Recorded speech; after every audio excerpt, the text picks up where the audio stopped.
तर वास्तववादी अर्थसंकल्प अजित पवारांनी सादर केलेला आहे असं म्हटलेलं आहे उपमुख्यमंत्री. म्हणजे अर्थसंकल्प जो आहे,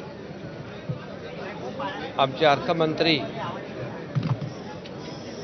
आणि उपमुख्यमंत्री अजितदादा पवार यांनी सादर केला आहे, तो सर्वसमावेशक आहे. आम्ही सर्वसामान्यांचं सरकार जेव्हा म्हणतो तेव्हा शेतकरी, कष्टकरी, कामगार, महिला भगिनी, युवा, ज्येष्ठ, वारकरी सगळे त्याच्यामध्ये आले. आणि आज या अर्थसंकल्पाचं वैशिष्ट्य जे आहे, हे वैशिष्ट्य म्हणजे मुख्यमंत्री माझी लाडकी बहीण योजना, अतिशय महत्त्वाची योजना. डायरेक्ट आमच्या बहिणींच्या खात्यामध्ये 1500 रुपये महिन्याला, 1500 रुपये महिन्याला थेट जमा होणार. त्याचबरोबर महिलांच्या दृष्टीने सगळ्यात महत्त्वाचा असतो जेवण बनवायला गॅस. आता त्याच्यामध्ये 3 सिलेंडर वर्षाला, म्हणजे मुख्यमंत्री अन्नपूर्णा योजना आम्ही केली. 3 सिलेंडर ते मोफत आम्ही देणार. त्याच्यामुळे विरोधक गॅसवर आलेले आहेत. आणि तिसरी आमची जी योजना आहे युवकांसाठी, जे मगाशी इथे सांगत होते, युवक बेरोजगार आहेत. तुम्हाला मी सांगतो, आमचं सरकार आल्यानंतर सरकारी नोकऱ्यांवरचे निर्बंध आम्ही हटवले. जवळपास 1 लाख सरकारी नोकऱ्या मुलांना मिळाल्यात. आणि खाजगी कंपन्यांमध्ये स्किल डेव्हलपमेंट, स्टार्टअप आणि इतर माध्यमातून मुख्यमंत्री रोजगार योजना याच्या माध्यमातून जवळपास लाखो लोकांना नोकऱ्या मिळाल्या. इथं केसरकर आहेत, जर्मनीमध्ये 4 लाख नोकऱ्यांचा MOU साईन झाला आपल्या राज्य सरकारबरोबर. आणि आता जे बेरोजगार आहेत, सुशिक्षित, त्यांना आम्ही 10,000 रुपये अप्रेंटिसशिप देणार आहोत. हा देखील ऐतिहासिक निर्णय पहिल्यांदा राज्यात होतोय. त्यामुळे बेरोजगार, सुशिक्षित बेरोजगार जे आहेत त्यांना अप्रेंटिसशिप मिळेल, त्यांना नंतर ट्रेंड होऊन नोकऱ्या मिळतील. आणि जे अगोदर सांगत होते लाडली काय बहिणा काहीतरी, नाही, लाडका भाऊ योजना तर आम्ही केली ना, 10,000 रुपये देतोय. पण त्यांनी तर 2.5 वर्ष लाडका बेटा योजना राबवली, त्याचं काय? आणि म्हणून बरोबर आहे ना, लाडका भाऊ पण आम्ही घेतला, 10,000 रुपये देतोय. आणि दुसरं, शेतकऱ्यांसाठी अनेक योजना आम्ही राबवल्यात, त्याच्यात मी जात नाही. पण सगळ्यात महत्त्वाची म्हणजे शेती पंपावर शेती करणारा शेतकरी, मुख्यमंत्री बळीराजा शेती पंप वीज सवलत योजना आम्ही सुरू केली. त्याच्यामध्ये 7.5 HP पर्यंत वापराला वीज बिल माफ. या राज्यातल्या सर्व मुलींचं शिक्षण मोफत. या अशा योजना आज प्रामुख्याने आम्ही राबवल्यात आणि निर्णय घेतलाय. आणि मी एवढंच सांगतो की अजितदादांचा अर्थसंकल्प आहे आणि दादा हे वादा को पक्का आहे, मी वरती म्हणालो. त्यामुळे हे सरकार दिलेला शब्द पाळणार आहे. आतापर्यंत हे सरकार जे जे बोललं ते पूर्ण केलेलं आहे. त्यामुळे आम्ही पूर्णपणे अर्थसंकल्पात याची पूर्ण तरतूद करून, पैशाची तरतूद करून ह्या सर्व योजना केलेल्या आहेत. या योजना पूर्णपणे राबवल्या जातील. 5 रुपये दुधाला देखील आम्ही वाढ केलेली आहे. सोयाबीन आणि कापसाला 4,500 कोटीची तरतूद केलेली आहे. आचारसंहितेमुळे ते थांबलं होतं, ते येतं, त्याचंही वाटप होईल. आणि शेतकऱ्यांना काय दिलं म्हणणाऱ्यांना मी सांगू इच्छितो की गेल्या 2 वर्षात आम्ही सर्व नियम निकष बदलले. NDRFच्या दुप्पट केलं, 2 हेक्टरचे 3 हेक्टर केले. सततच्या पावसाचं नुकसान आम्ही दिलं. 15,000 कोटी रुपये शेतकऱ्यांनी दिलं. आणि 6,000 रुपये प्रधानमंत्री, 6,000 रुपये सरकारचे, असे 12,000 रुपये पीक विमा योजना 1 रुपयात, असे 45,000 कोटी रुपये शेतकऱ्यांना देणारं हे आमचं सरकार आहे. हिशोब त्यांनी पाहिजे तर माग घ्यावा आणि टॅली करावा. फक्त मी तुम्हाला एवढंच सांगतो, जे काय बोलतात खोटून बोला, खोटं बोला पण रेटून बोला. तुम्ही थोडा आम्हाला पण विचारत जा, बाबा सरकारने काय केलेलं आहे.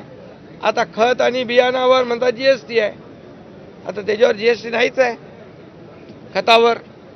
आणि त्यामुळे जे खोटं बोलतात पण तुम्ही त्याच्यावर विश्वास ठेवून ते लगेच दाखवता आणि खोटं नरेटिव्ह सेट करून ज्यांनी लोकसभेमध्ये काही मतं मिळवली, आता जनता फसणार नाही.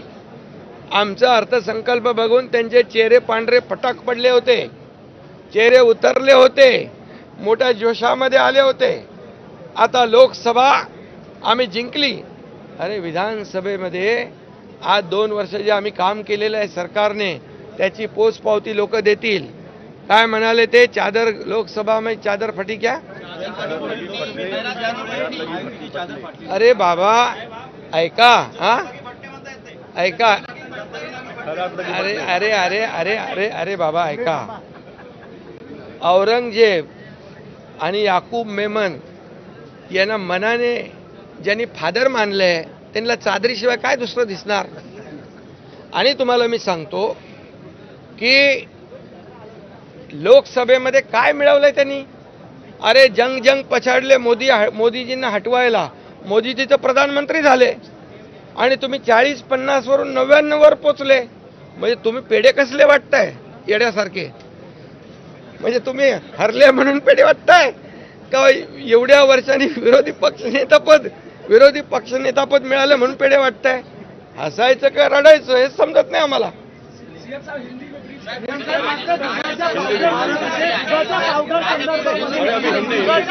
आपको एक मिनट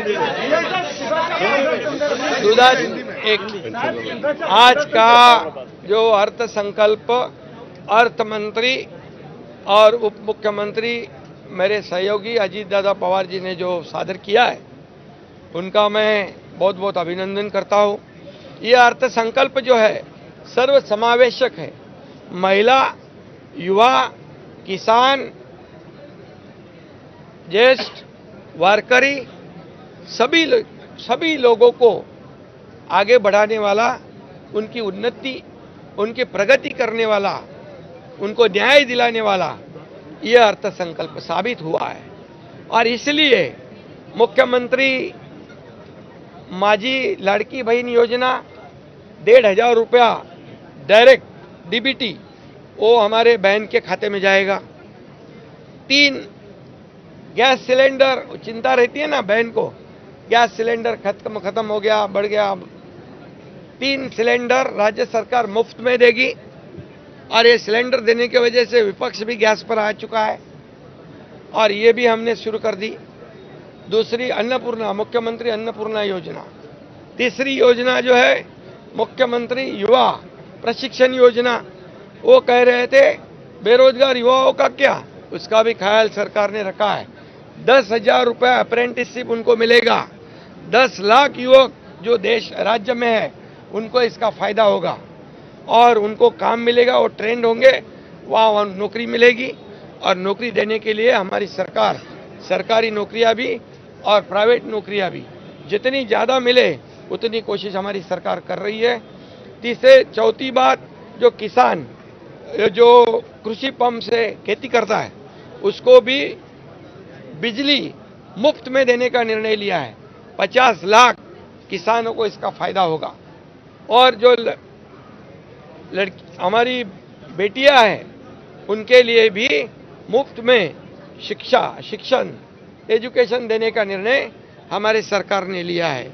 ऐसे कई महत्वपूर्ण निर्णय सरकार ने लिए हैं और इसीलिए मैं इतना ही कहूँगा, ये सर्व समावेशक ये हमारा अर्थसंकल्प है. कुछ लोग कहते हैं ये चुनावी जुमला है, लेकिन ये चुनावी जुमला नहीं है. ये कोई कहते गाजर है तो बोले ये महाराष्ट्र विकास का गजर है. ये निश्चय और निर्धार का अर्थसंकल्प है. इतना ही मैं कहूँगा. चादर क्या बोले, चादर तो उनकी फट गई, अरे प्रधानमंत्री बन नहीं पाए, विपक्ष के नेता बन गए इसलिए पेड़े बांट रहे हैं। हंसना क्या रोना। चद्दर के बारे में मैं इतना ही कहूंगा, मैंने अभी मराठी में कहा है, जो औरंगजेब और क्या नाम उसका याकूब मेमन को दिल से फादर मानते हैं, उनको चादर दिखेगी नहीं तो और क्या दिखेगी। और इसलिए चादर हमारी नहीं, चादर उनकी फटी है। और प्रधानमंत्री मोदी जी बन गए हैं, वो कुर्सी पे बैठ गए, अभी उनकी खुशी में पेड़ा बांट रहे हैं क्या इनके हारने की खुशी में पेड़ा बांट रहे हैं? ये इधर आप ही उनको पूछो। दुधाच्या पावडर संदर्भामध्ये आयात केलेली आहे, या दुधाच्या पावडर संदर्भामध्ये लाडका बेटा, वो लाडला बेटा जो नहीं, बेटा नहीं भाऊ, वो उसका भी, उसके लिए भी हमने 10,000 रुपये अप्रेंटिसशिप दिया है। अभी हमने तो उनका भी ख्याल किया है, लेकिन 2.5 साल तो क्या कहते हैं लाडला बेटा योजना चालू थी, वो चाहिए ना आपको। हाँ तो बस ठीक है। दुधाच्या पावडर संदर्भामध्ये आयात संदर्भात नाही, याच्यामध्ये दुधावर देखील 5 रुपये आम्ही देण्याचा निर्णय घेतलेला आहे आणि त्याच्यावर आमचे अर्थमंत्री बोलतील आणि तुम्हाला एवढंच सांगतो, एक मिनिट याच्यामध्ये जे विरोधी पक्ष खोटं नरेटिव्ह सेट करतायत की राज्य 6व्या नंबरला गेलं, हे चूक आहे। राज्य 2017 पासून 6 क्रमांकावर होतं। याचं कारण तुम्हाला सांगतो, हे पॉप्युलेशनवर डिपेंड असतं। पॉप्युलेशन, लोकसंख्या आपली जास्त आहे इतर राज्यापेक्षा। आज आपला जो 14% आपलं एकूण उत्पन्न देशाच्या उत्पन्नाच्या 14% आहे आणि तामिळनाडू पहिल्या नंबरला असताना 8% आहे। त्यामुळे त्याच्यावर देखील आपण खोट्या नरेटिव्हवर विश्वास ठेवू नका। परदेशी गुंतवणुकीमध्ये महाराष्ट्र पहिला आहे, GDP मध्ये महाराष्ट्र पहिल्या नंबरला आहे, गुंतवणुकीमध्ये महाराष्ट्र पहिल्या नंबरला आहे। आणि त्यामुळे आपल्याला मी एवढंच सांगतो, आम्ही जे केलेला आहे निर्णय जो घेतला आहे, हा निर्णय आमची काय म्हणतो त्याला अंतरून पाहून आम्ही पाय पसरलेले आहेत। सर्व योजना जे त्यांना वाटतायत की या योजना कशा पूर्ण होतील, तर आम्ही दिलेला शब्द तंतोतंत पाळणार आणि योजना आमच्या। तर विधिमंडळ परिसरामध्ये मवियाच्या नेत्यांनी केलेल्या टीकेवर मुख्यमंत्री एकनाथ शिंदेंनी उत्तर दिलेलं आहे। इकडे एक छोटासा ब्रेक, लगेच परत येतोय, पाहत राहा एबीपी माझा।